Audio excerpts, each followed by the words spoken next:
Daniel capítulo 8. Bien, entonces vamos a recordar lo que estamos viendo en el libro de Daniel. Hemos visto ya la parte histórica, estamos en la parte escatológica. Y lo primero que voy a decir acerca del capítulo 8, acerca del libro de Daniel, es que el capítulo 1 fue escrito en idioma hebreo, ¿sí? Hebreo. El capítulo 2, vamos a ir por un momento a Daniel 2:4, dice, cuando Daniel interpreta los sueños de Nabucodonosor, dice el capítulo 2:4, dice, entonces hablaron los caldeos al rey en lengua aramea. O sea, desde allí, desde el 2:4 hasta el final del capítulo 7, hasta el final del capítulo 7, vamos a ver que fue escrito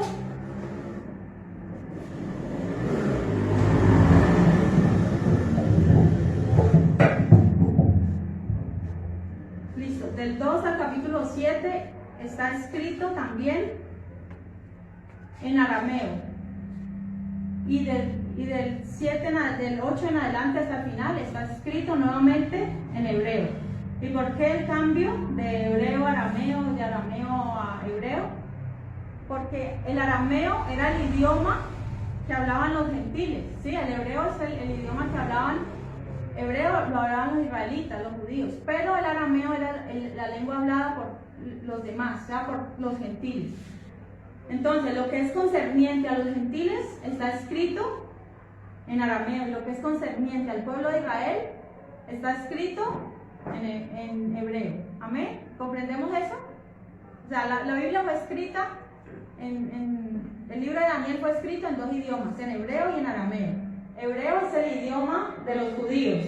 El arameo en aquel entonces era el idioma hablado por los gentiles. ¿Listo? ¿Comprendemos esa parte? ¿Listo? Bien. Daniel capítulo 8. Bien, otra cosa, otro detalle que también podemos hablar acerca del capítulo 8, dice que nosotros hemos visto una estatua, o sea, el sueño que tuvo Nabucodonosor fue de una estatua, recordemos eso, ¿sí? La estatua de Nabucodonosor. Listo. Entonces, el capítulo hemos visto pues acerca de Nabucodonosor, que tuvo un sueño de la estatua, ¿sí? Y vimos también de las 4 bestias, que también representaba lo mismo. O sea, cada vez que el Señor vuelve a repetir algo, nos está queriendo dar nueva información, ¿sí? Si una profecía se repite, es porque añade más detalles que antes no teníamos. Eso está ocurriendo aquí. Hemos visto que tanto la estatua como las 4 bestias, como este tema de hoy, que es la visión del carnero y el macho cabrío, vamos a ver que son nuevos detalles a una misma profecía que ya se estaba dando. Bien, listo. Entonces, Daniel tenía aproximadamente 65 años cuando tiene esta visión, esta segunda visión.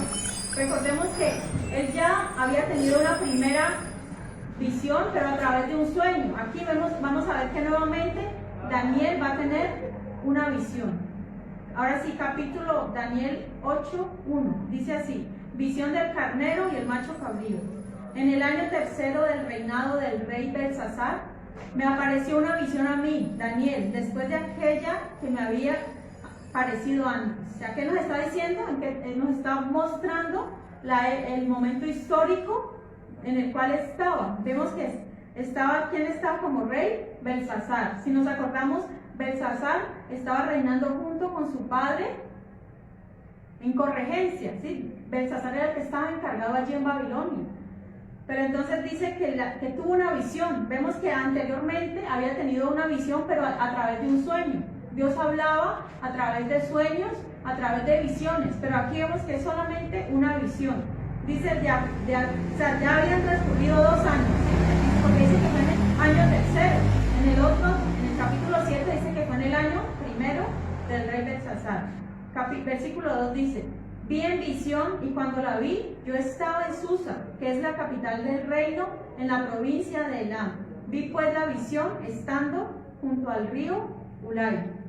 Bien, entonces, aparte de que nos ubica el año, nos ubica el momento histórico, nos muestra también el lugar geográfico. ¿A dónde dice?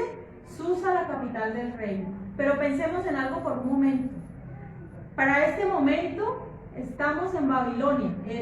Daniel estaba en Babilonia, ¿sí? Porque dice que era el año tercero de Babilonia. ¿Y cuál era el imperio dominante en ese momento? El imperio Babilonio, el imperio Babilonio.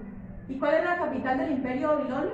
Pues Babilonia. Sí, Babilonia es la capital del mundo antiguo. Sí, en ese momento era la principal ciudad del mundo, Babilonia.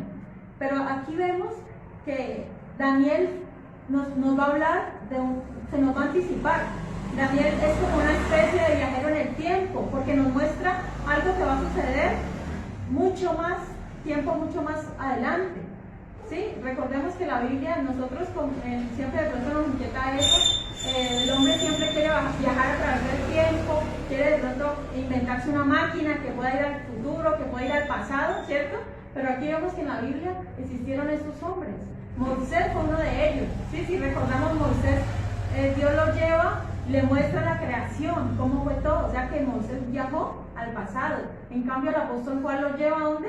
Al futuro. Le muestra el juicio final, le muestra los tiempos finales. O sea, todo el tiempo final se lo muestra a Juan. O sea que podemos decir que Moisés y Juan son viajeros en el tiempo. Aquí podemos ver que Daniel efectivamente también parece un viajero en el tiempo. ¿Por qué? Porque para ese momento la capital del imperio es Babilonia, pero él nos está hablando, dice que está en Susa, que es la capital del reino de la provincia de Elam. Pero ¿de qué reino está hablando?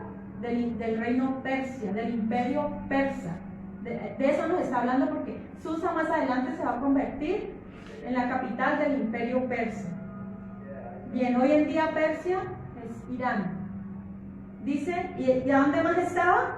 Junto al río Ulai. O sea, nos muestra también un río que algunos teólogos creen que no era tanto como un río, sino que era como un canal más bien, que comunicaba dos ríos. O sea, unía dos ríos y era como un canal que pasaba junto al palacio real.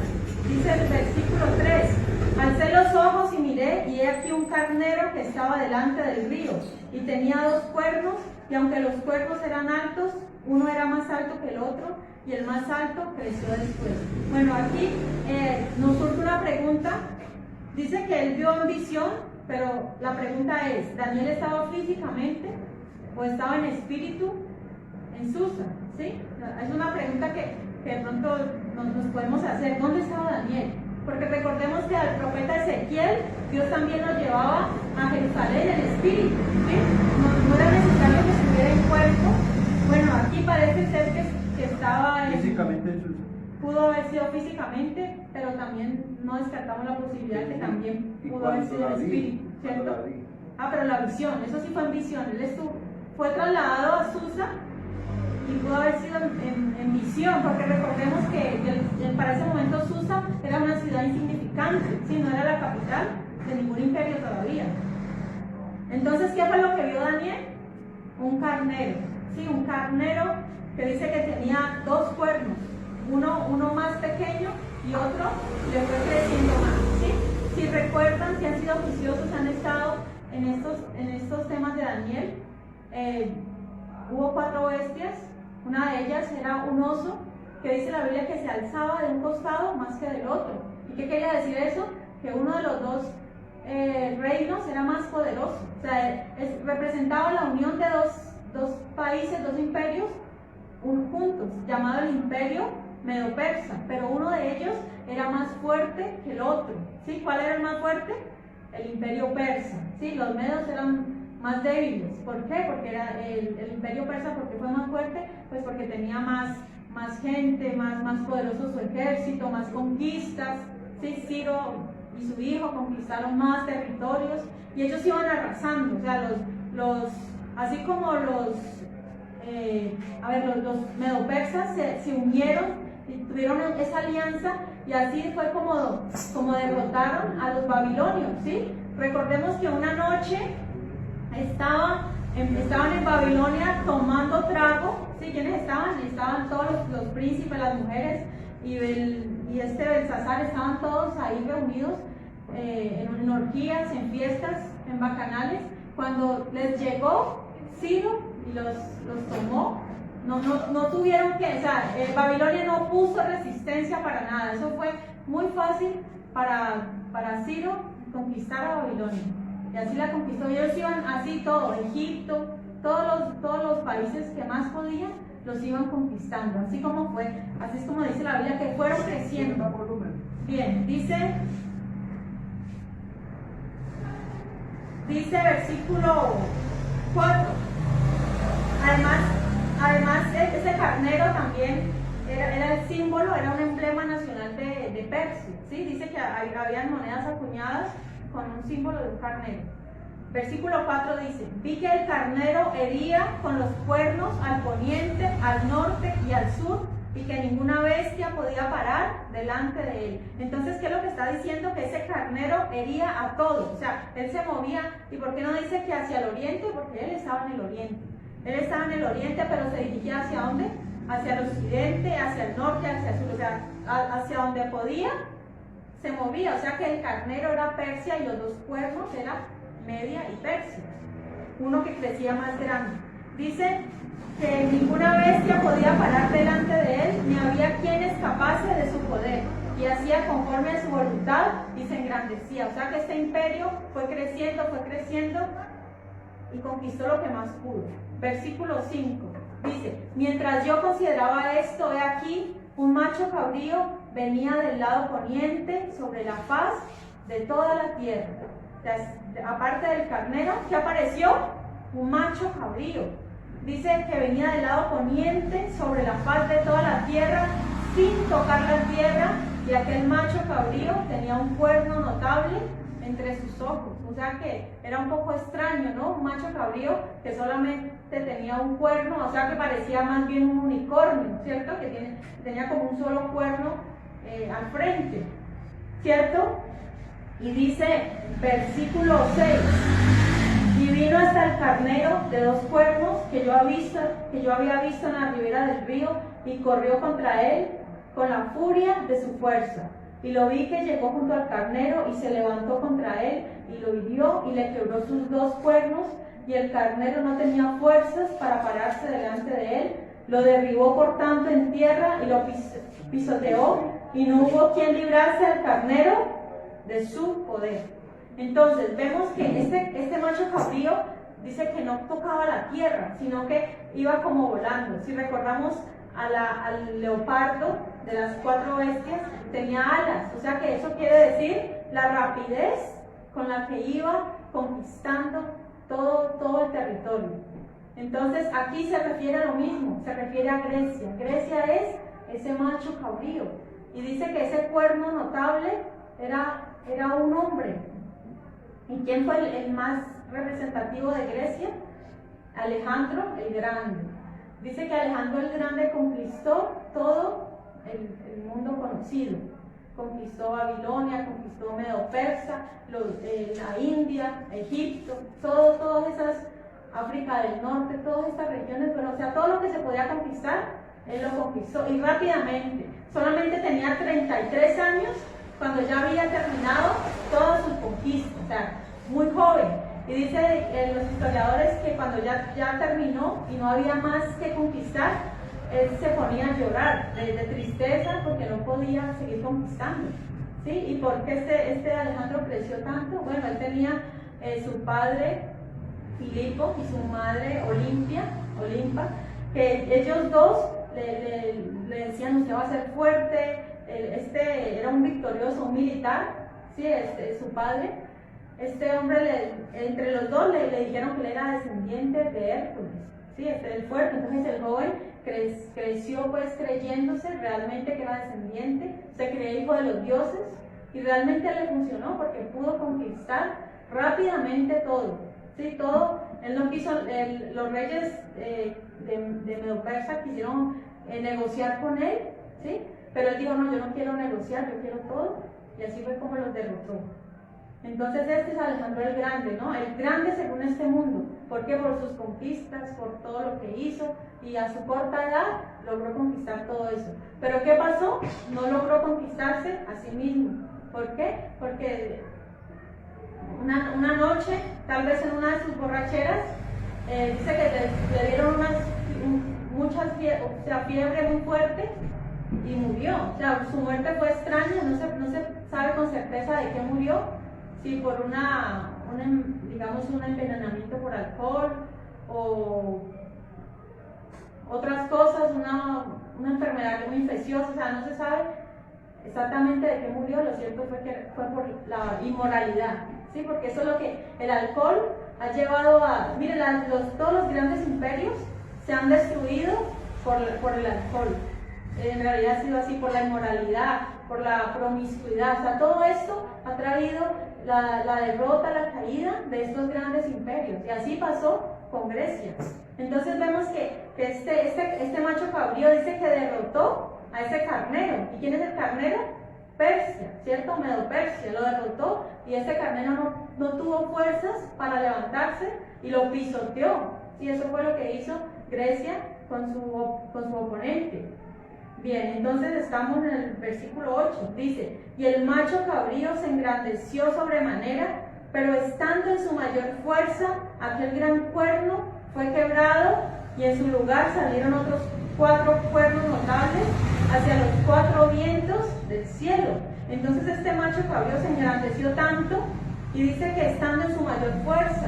Ahí se refiere exactamente a Alejandro el Grande, ¿sí? Estando en su mayor fuerza, a sus 32, 33 años, dice que le fue quebrado. Mire, todo es antes de que Alejandro el Grande existiera, ya la Biblia estaba profetizando de él. O sea que no fue Alejandro el que pudo hacer todo eso, sino que simplemente Alejandro vino ¿a qué? A cumplir una profecía que ya estaba escrita. Dios ya lo tenía designado así. La Biblia dice que no ocurre nada en la tierra sin que sea la voluntad de Dios. Todo ocurre por voluntad de Dios. Entonces, incluso ahí los historiadores cuentan que Alejandro una vez fue a Jerusalén, quería destruir el templo de Jerusalén, y un sacerdote, el sumo sacerdote, estaba vestido de sus ropas sacerdotales y le dijo: hace tiempo que te estamos esperando, sabíamos que vendrías, tú eres ese hombre de la profecía. Y mire, increíblemente Alejandro el Grande se pudo identificar allí en la profecía. Él pudo mirarse, y cuando él se dio cuenta que en la Biblia, que en la escritura de aquel momento estaba él ahí, se detuvo y no destruyó el templo, sino que más bien lo adoró. Entró y ofreció adoración, un sacrificio, ¿sí? Se contuvo pues de hacer lo que iba a hacer. Pero increíble, se vio identificado él mismo ahí en la escritura. Bien, pero dice que cuando estaba en su mayor fuerza fue quebrado. ¿Sí? Cualquier persona que se engrandece por sí misma es quebrantado. No hay poder que no se someta ante la voluntad de Dios. ¿Sí? Todos, por grandes que parezcan que sean, ante Dios humillan. Y dice que en su lugar aparecieron 4 cuernos, ¿cierto? ¿Y quiénes eran esos 4 cuernos? Dice que cuando él murió, sus 4 generales que habían estado con él, lo tomaron su lugar, ¿sí? Se dividieron el imperio. El uno tomó Egipto, el otro tomó Lidia, así cada uno se tomó un lugar, y el nombre de ellos era Casandro, Lisímaco, Seleuco y Ptolomeo. Esos eran los nombres de los 4, ¿sí? Pero había uno de ellos, el cual vamos a ver que es Seleuco, que de allí va a venir un personaje, que ya a continuación lo vamos a ver. Dice, versículo 9, y de uno de ellos salió un cuerno pequeño, que creció mucho al sur y al oriente y hacia la tierra gloriosa. ¿Cuál es la tierra gloriosa? La tierra de Israel. Ese es el pueblo de Israel que está nombrando aquí. Entonces dice que un cuerno pequeño. Nosotros en el capítulo 7 de Daniel ya vimos y hablamos del cuerno pequeño. ¿Quién era el cuerno pequeño de Daniel 7? Era el anticristo. Sí, la Biblia lo llama el cuerno pequeño. Pero mire que aquí hay una diferencia. no se trata del mismo. ¿Por qué? Porque este cuerno de acá sale de la cuarta bestia. ¿Sí recuerdan? Que de la cuarta bestia salía un cuerno pequeño. ¿Y cuál era la cuarta bestia? El Imperio Romano. Y aquí estamos viendo que este otro cuernito pequeño sale ¿de cuál imperio? Del griego, del Imperio griego, ¿sí? De uno de los 4 generales de Seleuco. De ahí sale este cuerno pequeño. Dice, versículo 10, y se engrandeció hasta el ejército, dice, y se engrandeció hasta el ejército del cielo y parte del ejército y de las estrellas. Bueno, dejemos ese versículo 10 por un momento. Voy a hablarles entonces de ese cuerno pequeño. ¿De quién se trata? Existió un hombre llamado Antíoco Epifanes, ¿sí? Un hombre que sería el que vendría a cumplir esta profecía. Una tipología del hombre de pecado, del hombre del mal, un hombre que aborreció con todo su corazón y con todas sus fuerzas al pueblo judío. Lo odiaba en gran manera. Este hombre Antíoco se levantó contra ellos de una manera impresionante. O sea, fue una antisemita, fue el primer hombre que persiguió a otros por su religión. O sea, antes se perseguía por su nacionalidad y por otras cosas, pero aquí él lo persiguió directamente por su fe religiosa. Y vamos a hablar de este hombre, este Antíoco Epifanes. Como les había dicho, proviene pues de Seleuco, y este hombre fue absolutamente malo. Mire, lo primero malo que hizo, que fue en el templo de Jerusalén, fue y puso una imagen del dios Júpiter, ¿sí? Júpiter o Zeus para los griegos. Él llegó, la helenización significaba querer volver a los judíos y a los otros países como con las costumbres griegas, ¿sí? Eso es lo que significa helenización, y eso es lo que ellos querían. Todas las costumbres de Grecia, llevarlas a los demás países. Mire, lo primero que él hizo fue poner una imagen de Júpiter en el lugar santo. O sea, algo terrible, ¿no? En el templo de Dios, del Dios Altísimo, poner una imagen de un Dios pagano, un Dios muerto, como sabemos que los dioses, los ídolos no tienen poder, ¿cierto? Tienen boca, pero no hablan, tienen ojos, pero no ven. Y eso la Biblia nos dice, ¿no? Que semejantes a ellos son los que los hacen. Y este hombre tuvo el descaro de llevar al templo de Dios esa imagen, y así empiezan las abominaciones. Les voy a contar otras. Dice que prohibió la circuncisión y mató a los que ya estaban circuncidados. O sea, si Dios había dicho en sus leyes, no matarás, él era lo contrario. Antes vayan y maten.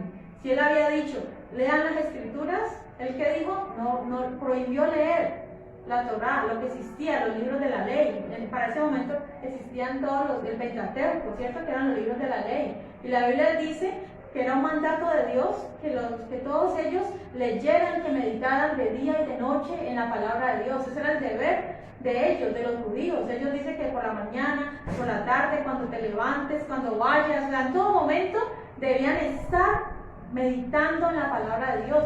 Los niños judíos desde muy pequeños son capaces de recitarnos los libros de la ley de memoria, porque ellos se los aprenden. Es algo que está en ellos, está en el corazón de ellos. ¿Por qué? Porque un mandato de Dios que les dijo, la repetirás a tus hijos cuando te levantes, cuando te acuestes. Sí, eso es lo que ellos hacían en los postes, en las paredes, que está escrita esta palabra de la ley. ¿Para qué? Para que hagas prosperar tu camino y para que todo te salga bien, ¿cierto? Eso es lo que el Señor mandó a ellos. Pero ¿qué hizo este hombre? Prohibió que se leyeran las escrituras. Y además de eso mandó a quemar cada uno de los libros. Los mandó a quemar. Y entonces, dice que también prohibió la circuncisión. Y si se daba cuenta de alguien que había hecho circuncidar al hijo, los mataba a los dos. Una vez, algunas madres, o sea, cualquiera que intentara desafiar lo que el rey dijera, tenía severas consecuencias. Una vez una madre circuncidó, o varias madres, queriendo desobedecer esto por su fe, circuncidaron a sus hijos, y cuando el rey se enteró de esto, mató a sus niños, a los bebés circuncidados los mató y los colgó del cuello de la madre, y a las madres las hizo caminar por toda la plaza hasta una muralla, Y cuando llegaron a la muralla, las hizo tirar al vacío. Así de malo era este hombre. Este era verdaderamente un hombre perverso. También una madre, o sea, cualquiera que quería levantar contra ellos, 7 hijos de una mujer quisieron rebelarse contra él y les hizo cortar la lengua a todos, frente a la madre. Y luego de eso los quemó, los puso como en una plancha y los quemó a todos. Y luego de eso asesinó a su madre. O sea, era un hombre que no tenía piedad, no tenía compasión y odiaba a los judíos. De una sola vez mató a 100.000 judíos. Y también a otros los vendía como esclavos. O sea, fue un hombre verdaderamente antisemita que odiaba al pueblo de Israel. Y mire, este hombre Antíoco Epifanes es tipología de lo que va a ser el anticristo. Y este hombre Antíoco solamente es un 10% de lo que será el verdadero anticristo. Si este hombre era tan malo, tan perverso, no nos podemos imaginar cómo va a ser el anticristo y su reinado de terror. O sea, todo esto nos parece como fantasioso, como sacar de una película, ¿cierto? Nosotros podemos decir, no, esto parece irreal, pero mire, esto es verdad, la historia lo confirma y lo que viene es aún peor. Dice que se burló de las ofrendas, ¿sí? Es otro punto, que dice la Biblia que el anticristo va a hacer cesar las ofrendas y los sacrificios, ¿sí? Si hay alguien que no le gusta que uno ofrende para Dios, es el anticristo, ese es el espíritu del anticristo. Este hombre dice que se burló de todo esto. Para los judíos, ellos sacrificaban en la mañana y en la tarde, ¿sí? ¿Qué sacrificaban? Un cordero en la mañana y en la tarde. Eso era lo que Dios les había mandado. Además, el cordero tenía que ser sin mancha, un cordero sin defecto, ¿sí? Ese era el mandamiento de Dios.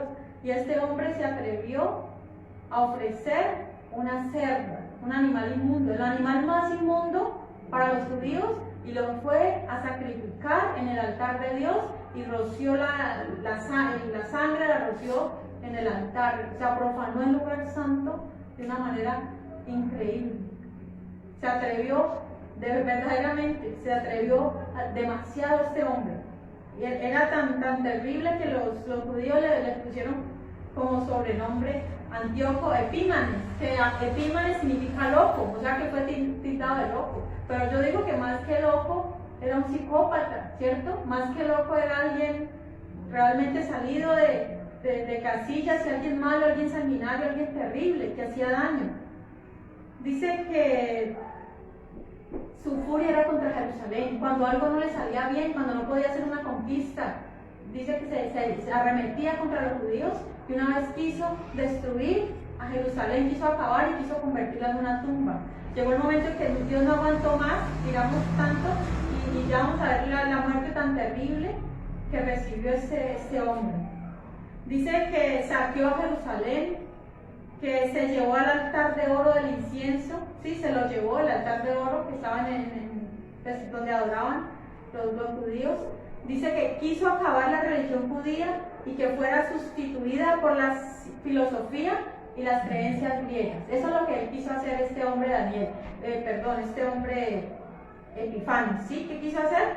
Que no existiera más, ya quiso exterminar a los judíos y la religión judía, que los poquitos que quedaran aprendieran la filosofía griega, porque recordemos que Grecia era tenida por toda la filosofía, Aristóteles, Sócrates, todos estos filósofos que eran solamente pensamiento humanístico, ¿cierto? De lo que el hombre piensa.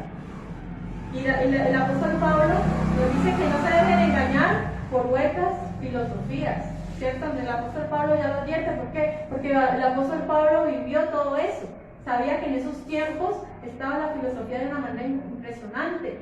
Sí, más que las leyes de Dios, más que la palabra de Dios, no se estudiaba la Biblia, sino que existían escuelas de filosofía, o sea, escuelas filosóficas donde cada uno enseñaba sus pensamientos y ellos tenían discípulos y todo esto. Bien, otra de las cosas que hizo es que usó prostitutas en el propio templo, ¿sí? En el propio templo de Jerusalén, adorando a Saturno, ¿sí? Eso se llamaba la Saturnaria, cuando adoraban a Saturno, imagínense, en el propio templo de Dios. y además obligaban a los judíos a adorarlo. O sea, los propios sacerdotes judíos eran obligados a ir a ese templo y adorar a sus dioses y a estar pues con esas prostitutas y todas estas cosas, abominación contra Dios, ¿cierto? Que la Biblia también nos llama la abominación desoladora, ¿cierto?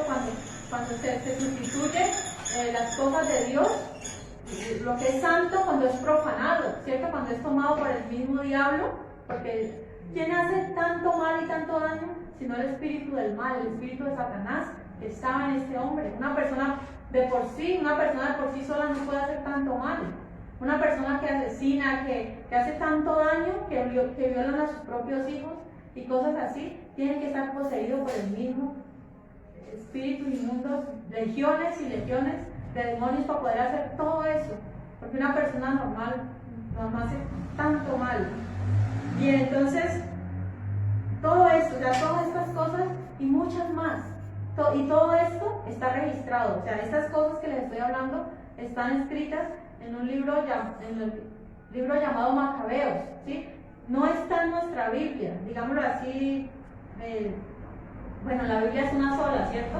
Pero sabemos que el canon se refiere a los libros que fueron aprobados, digámoslo así. Se reunieron muchos hombres estudiosos de la palabra, defensores de la palabra, apologistas, que estudiaron la Biblia y se dieron cuenta que habían libros que no eran inspirados por Dios.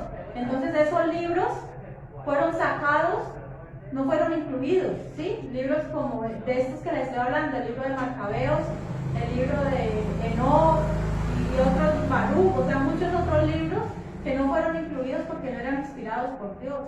Uno de ellos, que casi no entra, digamos, al canon, este canon de nuestra Biblia, es el libro de Eclesiastés. O sea, ellos estaban allí, fue como una disputa ahí, pero finalmente quedó dentro del canon nuestro, de la Biblia, ¿sí? Estos libros que no fueron incluidos en la Biblia cristiana, digámoslo así, se llaman apócrifos, que quiere decir no inspirados. O sea, no fueron inspirados por Dios y por eso no están. No quiere decir que sean malos, ¿sí? Que sean satánicos, no, sino que simplemente de pronto son históricos, que nos pueden llegar a servir, ¿sí? Para de pronto confirmar esta profecía. O sea, esta profecía de Antíoco Epifanes la podemos ver en el libro de Macabeos. ¿Y quiénes eran los Macabeos? Macabeos eran judíos que ellos se unieron y ellos se rebelaron contra Epifanes, ¿sí? Contra Antíoco Epifanes.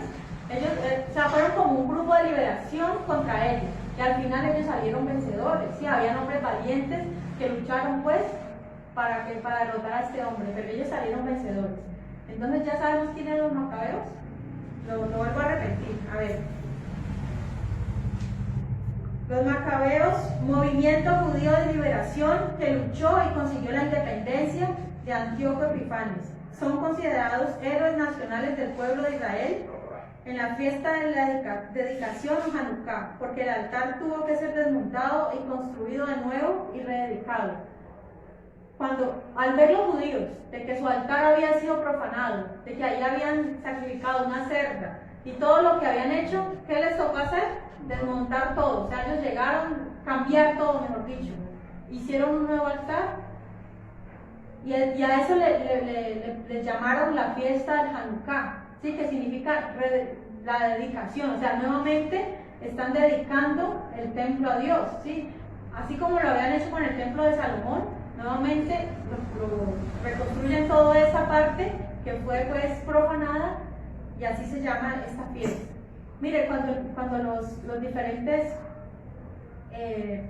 digamos emperadores o el faraón intentaron destruir al pueblo de Israel, lo que hacían los judíos era crear una nueva fiesta, ¿sí? Esta fiesta de Hanukkah conmemora nuevamente la dedicación del templo.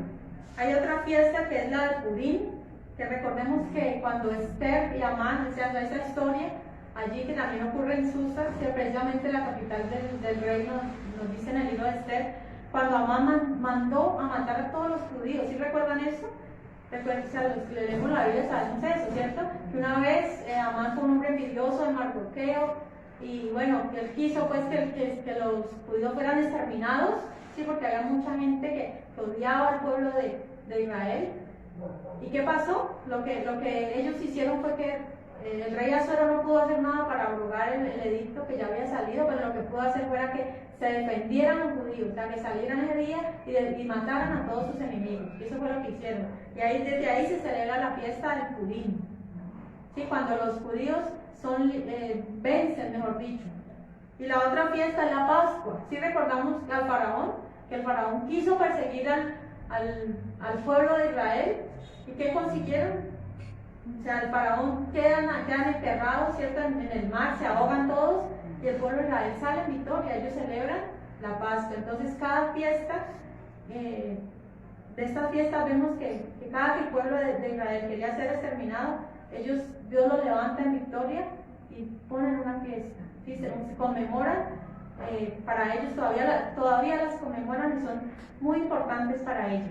Entonces este era el hombre Antíoco Epifanes, ese cuerno pequeño, ese cuernito pequeño, sí, ese hombre malo, este hombre de maldad que hizo grandes males, hizo grandes ruinas con el pueblo judío. Si nosotros debemos amar al pueblo de Israel, la Biblia dice que sean prosperados los que te amen. Nosotros amamos a Israel, no lo idolatramos como hay muchos que dicen, es que los cristianos algunos idolatran a Israel. No es cierto, no lo idolatramos, pero sí lo amamos. La Biblia dice, bendeciré a los que te bendigan y maldeciré a los que te maldigan. Entonces nosotros amamos en nuestro corazón y deseamos que sea la paz, deseamos que muchos de esos judíos puedan recibir a Cristo en su corazón, sí, puedan ser salvos, es nuestro deseo. Bien, entonces ahora sí, y dice, estamos en el versículo 10, ahora sí, dice, y se engrandeció hasta el ejército del cielo y parte del ejército y de las estrellas echó por tierra y las pisoteó. Mire, este versículo es un poquito complicado, ¿cierto? Es un poquito difícil de entender. O sea, nos está hablando que se engrandeció hasta el ejército del cielo. O sea, esto puede ser una referencia a que el anticristo blasfemó contra Dios, ¿cierto? Pero también yo quiero que vamos ahí al libro, y no, leamos el 11 primero. Dice, aún se engrandeció contra el príncipe de los ejércitos, y por él fue quitado el continuo sacrificio, y el lugar de su santuario fue echado por tierra. O sea, lo que estamos viendo. Vamos allá a Apocalipsis capítulo 12, que nos habla, podemos ver como esa referencia, podemos ver esa similitud. Capítulo 12, el versículo 3 y el versículo 7, dice así. También apareció otra señal en el cielo. He aquí un gran dragón escarlata, que tenía 7 cabezas y 10 cuernos, y en sus cabezas 7 diademas. Y su cola arrastraba la tercera parte de las estrellas del cielo y las arrojó sobre la tierra. Bien, y ahora el versículo 7. Después hubo una gran batalla en el cielo. Miguel y sus ángeles luchaban contra el dragón, y luchaban el dragón y sus ángeles. Ya, ahí estamos viendo que Satanás primero tuvo en su caída, cuando era Lucifer, en su caída dice que él arrastró la tercera parte de los ángeles, ¿cierto? Pero aquí, nuevamente, miren, sabemos que hoy en día Satanás tiene su lugar, su trono, digámoslo así, en el segundo cielo. Sí, ahí está. Por eso la Biblia dice que no tenemos lucha contra carne ni sangre, sino contra principados, contra potestades, contra gobernadores, contra huestes de maldad en las regiones celestes. Entonces, ¿dónde está Satanás y sus demonios? Ellos principalmente no están en el infierno. Muchos piensan que en el infierno está Satanás quemándose, pero él no está allá. Él está en la tierra y además él baja constantemente, ¿sí? Él incluso puede hablar con Dios. Y hemos visto que cuando Job dice que estaba Dios cuando dice que llegaron entre los ángeles, llegó también Satanás. O sea que él dice además que él es el acusador de nuestros hermanos. O sea, nosotros tenemos quien nos esté acusando ante Dios. Cuando nosotros estamos haciendo algo malo, él vaya, vea a ese hermanito, vea el que recién se bautizó, vea al periodista, vea ahí está el hermanito que recién recién bautizado vivía diciendo mentiras. O sea, mire, Satanás, esa es la labor de él. Él no descansa. Mire, nosotros ahorita nos vamos a nuestra casa, dormimos y al otro día, ay, qué bueno dormir. Mire, Satanás no tiene hora de descanso. Para Satanás no hay descanso. Es día y noche. Él está, dice, como león rugiente, buscando a quien devorar. Él desea que nosotros caigamos en tentación. Él trabaja, o sea, mire, él no está interesado en los inconversos, en los que hacen sus pies, no, él ya los tiene. Él está encargado de la iglesia. ¿Sí? Si nosotros queremos andar en su camino, por eso es que muchos dicen, no, pero es que a la iglesia no pueden entrar los demonios, ¿cierto? Muchos piensan eso. Pero mire, el diablo, los demonios están acechándonos a nosotros. O sea, él está pendiente de nosotros, de qué hacemos todo el tiempo. Él conoce nuestra vida, Él sabe si estamos bien delante de Dios, Él sabe qué cosas miramos en el celular, Él sabe absolutamente todo de nosotros. ¿Sí? No quiere decir que sea omnipresente, que esté en todo lugar, pero sí tiene sus demonios, que ellos se mueven a unas velocidades impresionantes y pueden estar casi que en varios lugares a la misma hora, precisamente por la rapidez que tienen, ¿sí? Porque recordemos que él fue un ángel, ¿sí? Un ángel caído, y los ángeles se desplazan a unas velocidades impresionantes. Y así mismo, miren, entonces estamos hablando de esa caída, esa primera caída, pero nuevamente tendrá su caída. La Satanás nuevamente va, antes del arrebatamiento de la iglesia. El cielo tiene que estar libre, tiene que estar despejado. ¿Para qué? Para la iglesia poder pasar y poder subir hasta de la presencia de Dios. Los demonios ya no van a estar ahí. O sea, lo que ahora están ahí en ese segundo cielo, eso va a ser quitado, van a ser nuevamente lanzados a la tierra. Y usted se imagina la maldad tan impresionante que se va a volver aquí en la tierra para ese momento, para la gran tribulación. La gente posiblemente van a ver demonios, pero posiblemente ya no van a estar como ahorita, que ahorita como que se esconden, ¿sí? Los demonios como que se quieren a veces manifestarse, quieren tumbar cosas, quieren hacer dar miedo a la gente, pero durante ese tiempo no van a tener necesidad de estar escondiendo, sino que van a ser muy visibles para la gente. Exacto, en vivo y en directo, a todo color, para todos los rebeldes, los que se queden aquí por la desobediencia. ¿Vale la pena ser fiel al Señor? Claro que sí, vale la pena ser fiel a Él. La Biblia nos dice, sé fiel hasta la muerte y yo te daré la corona de la vida. Y además ser librado de lo que viene. Es que lo que viene es impresionante. Si estamos hoy hablando de este hombre Antíoco Epifanes y su maldad, pensemos en el 90% más de maldad en un solo hombre. Y el anticristo va a ser el engendro, la obra maestra de Satanás. Dice la Biblia que cuyo advenimiento es obra de Satanás. Es el padre de mentiras, el padre de las tinieblas. Entonces aquí vemos en el capítulo 12 que van a ser lanzados. También nos habla de un príncipe. ¿De cuál príncipe? En el versículo 7 dice Miguel. Dice que el ángel guerrero, el ángel encargado de la batalla es Miguel. Pero Miguel es el encargado del pueblo de Israel, es el arcángel a favor del pueblo de Israel. Él es el principal de los príncipes, el Miguel, ¿sí? Pero dice que aquí van a pelear. Mira, aquí Dios ni siquiera va a tener que... En esa batalla Dios no va a luchar contra Satanás, no, eso sería injusto. Dios es todopoderoso. Simplemente la lucha va a ser entre iguales, pero no iguales porque Miguel obviamente lo va a derrotar, ¿sí? Pero entonces esa va a ser la batalla, esa va a ser la batalla épica. Ellos tienen una guerra casada, ¿cierto? Miguel y Satanás, ¿cierto que sí? También recordemos cuando se iban a disputar el cuerpo de Moisés, ¿sí recuerdan eso? Que dijo Miguel, no contenderé con él, que el Señor te reprenda, Satanás, le dijo Miguel, ¿cierto? Pero ellos tienen esa peleita que aquí vemos en Apocalipsis que finalmente Miguel lo va a derrotar. Bien, entonces volvemos a Daniel. Estamos en Daniel versículo 11 ya, 10 y 11. Y lo volvemos a leer. Dice, y parte del ejército y las estrellas se echó por tierra y las pisoteó. Aún se engrandeció contra el príncipe de los ejércitos y por él fue quitado el continuo sacrificio y el lugar de su santuario fue echado por tierra. Entonces, ¿qué nos está diciendo? Que por causa de Antíoco Epifanes, los sacrificios quedaron suspendidos. Había un sacrificio en la mañana y había un sacrificio en la tarde, ¿sí? O sea, eran 2 horarios. Y también se ofrecían ofrendas, toda clase de ofrendas. Dice la Biblia que la ofrenda por la culpa, la ofrenda por el pecado, la ofrenda de agradecimiento, ¿sí? La ofrenda por las peticiones de su corazón, eso dice, ¿cierto? Son diferentes ofrendas que las personas ofrecían a Dios.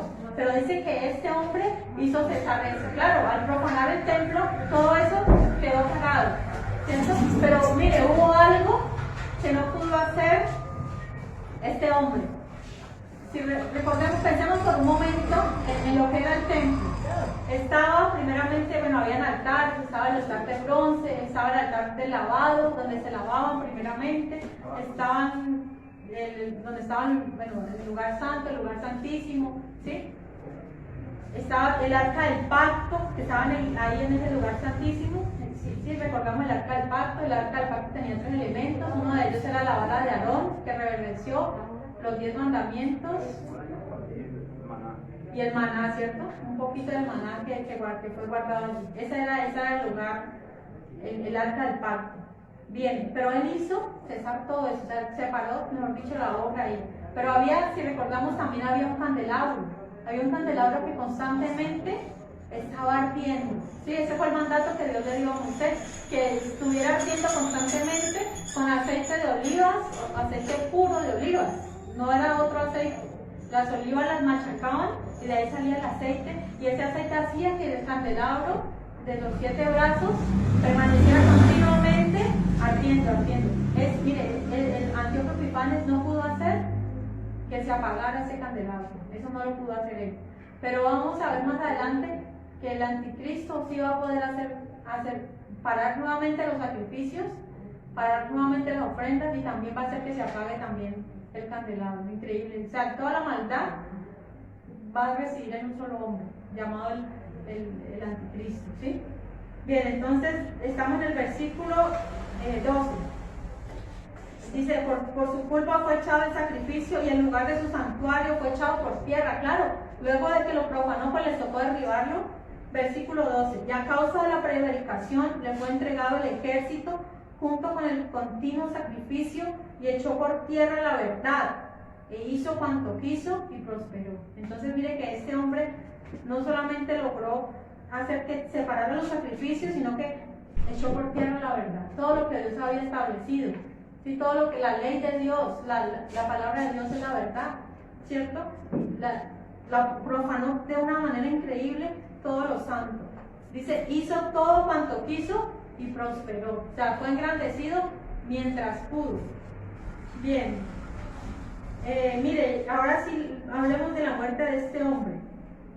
Este hombre, una vez, cuando ellos precisamente sacaron del templo, los judíos sacaron del templo a estas imágenes de Saturno, y esto causó la furia de este Antíoco Epifanes. Entonces él dijo, voy a convertir a Jerusalén en una cama de muerte, o sea, como convertirla en un cementerio. Eso, sí, algo así. Cuando él iba en esa campaña contra ellos, inmediatamente le cayó una enfermedad incurable. Una enfermedad incurable. Tuvo un accidente también, dice que creo que se quebraron los huesos, pero también tuvo una enfermedad. O sea, en el libro de los Macabeos que yo les hablé, ahí está. O sea, eso nos sirve como referencia, podemos leerlo, y nos habla más acerca de Antíoco Epifanes. Si usted está interesado, pues le recomiendo que lo lea. Es muy importante, de verdad, saber esto. Pero este hombre dice que le dio enfermedades, el cual se fue como pudriendo, ¿sí? En vida. Y dice que el hedor era tan tremendo que no lo soportaba nadie a su alrededor, ni él mismo. O sea, él mismo no soportó su propio hedor. Sí, algo así como un cadáver en vida. Terrible, ¿no? Yo creo que es la manera más fácil de describir a este hombre. ¿Sí? Cualquiera que se levante contra Dios, cualquiera que se ensoberbezca, que blasfeme contra Dios, estas son las consecuencias de su pecado. Una enfermedad penosa, una enfermedad terrible, que verdaderamente no la deseamos a nadie. Bien, y él se dio cuenta, él supo que era por eso. Él dijo, no, claro, o sea, esta enfermedad me ha venido por causa de mi trato con el pueblo judío. Él se quiso arrepentir, pero no, pues. Bien, versículo 13. Dice, entonces oía un santo que hablaba. ¿Quién es a qué santo se refiere? A un ángel.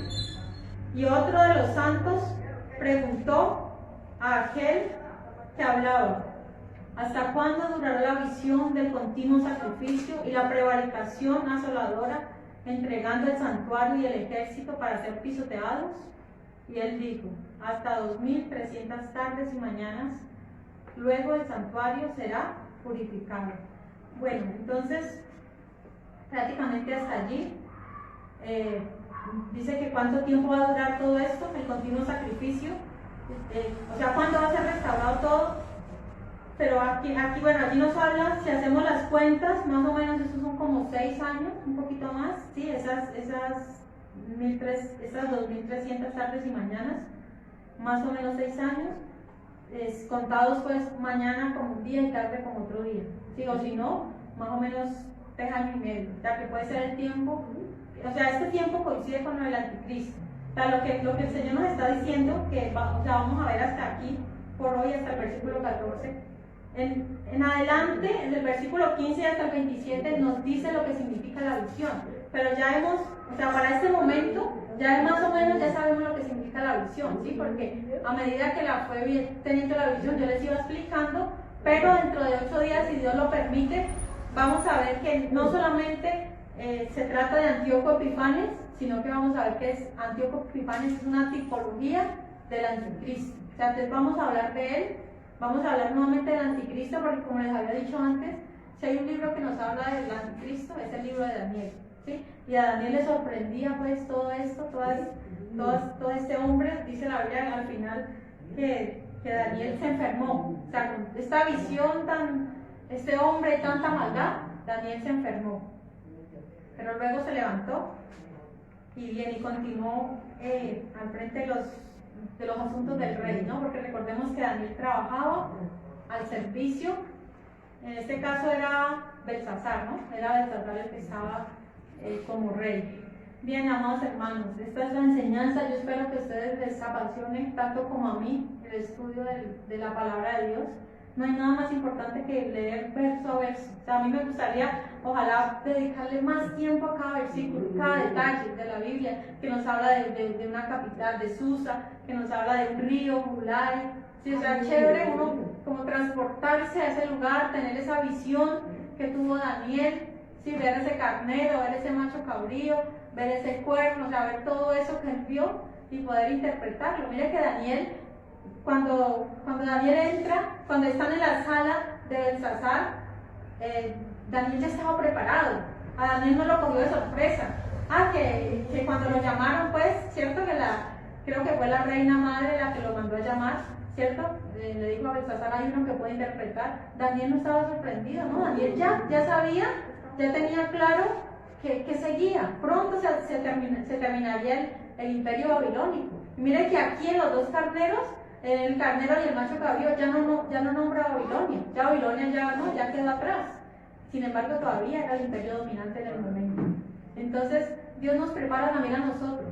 A Daniel no lo cogió. O sea, cuando ve la escritura en la pared, Daniel, pero ¿qué será? ¿Qué significará eso? Que está escribiendo esa mano, que escribió esa mano, que mene, tekel. No, Daniel ya sabía lo que era. Daniel ya sabía que el imperio babilónico iba a caer, porque Dios ya se lo había mostrado años antes, ¿sí? Igual nosotros, cuando vengan, nosotros ya sabemos lo que viene. Ya sabemos exactamente, ¿por qué? Porque la Biblia nos lo dice. Nos dice que vendrá un hombre de pecado, nos dice que vendrán pestes, que vendrán guerras, cuando se diga paz y seguridad, ¿cierto? Y eso es ¿qué es lo que quiere el mundo ahorita? ¿Qué es lo que necesita el mundo? Paz y seguridad, eso es lo que necesita el mundo. Y eso es lo que quiere lograr, eso es lo que el anticristo va a ofrecer. El anticristo está allí, él va a ofrecer eso. Él va a ofrecer paz y seguridad. Pero no, o sea, cuando más lo ofrezcan, más destrucción es la que les va a llegar a todos ellos. Pero nosotros esperamos, es a nuestro Señor Jesucristo, amén. Estemos de pie, amados hermanos. Te damos gracias, oh Señor, Dios Todopoderoso, por tu presencia en este lugar. Gracias por mis hermanos, oh Señor, porque tu palabra nos edifica, Padre, y nos anima a continuar adelante, Señor, en la vida cristiana, oh Dios. Porque todo lo que vivimos, las aflicciones presentes, dice tu palabra, no son comparadas con la gloria venidera que en nosotros ha de manifestarse, Señor. Nada de esto, nada de los sufrimientos, oh Dios, de las preocupaciones, de las tristezas que hoy podamos padecer, se pueden comparar, amado Dios, con lo que tú tienes preparado para los que te aman. Dice tu palabra, cosas que ojo no vio, ni oído oyó, son las que Dios tiene preparadas para los que le aman, Señor. Tú tienes para nosotros, Dios amado, grandes cosas, amado Rey. Oh Dios, ayúdanos a permanecer fieles a tu palabra, fieles, Señor Jesús, sabiendo, amado Dios, que nuestro trabajo para ti no es en vano, Señor Jesucristo. Aún el hecho de solamente, oh Dios, habernos dispuesto a estar en este lugar, oh Dios, tiene recompensa, Señor. Oh Dios, tiene recompensa. Y tú sí sabes recompensar a tus hijos, a tu pueblo, Señor. Danos cada día más y más amor por ti, Señor Jesús. Que no seamos parte de esos moradores de la tierra, aquellas personas que se apegan a las cosas de este mundo, que aman las cosas terrenales, Señor, porque tú vienes por una iglesia que es peregrina, que es extranjera, que no pertenece aquí, no pertenece a la tierra, Señor Jesucristo. Somos de arriba, oh Dios amado.